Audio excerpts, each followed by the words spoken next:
Corporation లిమిట్లో ఏ సమస్య ఉన్నా కూడా గంటల వ్యవధిలో పరిష్కరించబడుతుంది. నెల్లూరు సిటీని మోడల్ సిటీగానే చేయడం అనే లక్ష్యంగా పొంగూరు నారాయణ గారు ముందుకు సాగిపోతున్నారు. అందుకు కమిషనర్ గారు అయితేమి, మున్సిపల్ కార్మికులు అయితేమి తమ మద్దతు తెలియజేస్తున్నారు.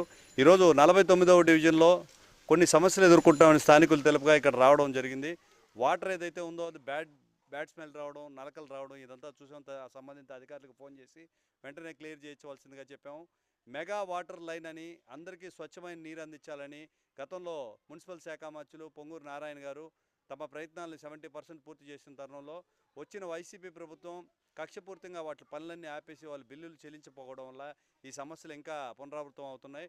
రానున్న 5-6 నెలల లోపల మెగా వాటర్ పైప్ లైన్ ద్వారా నెల్లూరు నగరంలోని ప్రతి ఇంటికి కూడా స్వచ్ఛమైన మంచినీరు ఇచ్చే ప్రాజెక్టు మేము పూర్తి చేస్తున్నాం.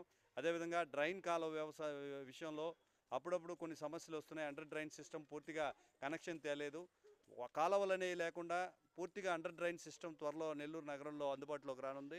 ఈ లోపల మీ సమస్యలు ఏమున్నా కూడా సంబంధిత అధికారుల దృష్టికి తీసుకొస్తే వెంటనే సాల్వ్ చేస్తారు. అది తెలియక ఒక 3 నెలల నుంచి దోమల విషయంలో, డ్రైన్ విషయంలో, వాటర్ ప్రాబ్లం విషయంలో సమస్యలు ఎదుర్కొంటున్నారు స్థానికులు.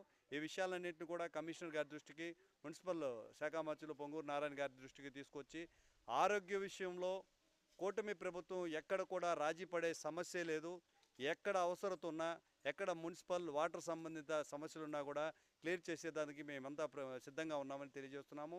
కూటమి ప్రభుత్వం వచ్చిన తర్వాత నిర్లక్ష్యానికి గురి అయిన ప్రజల ఆరోగ్య సమస్యలు అయితేమి, మున్సిపల్ అవసరాలు అయితేమి అందుబాటులోకి తీసుకొస్తున్నామని కూడా తెలియజేస్తున్నాను. జై జనసేన, జై హింద్.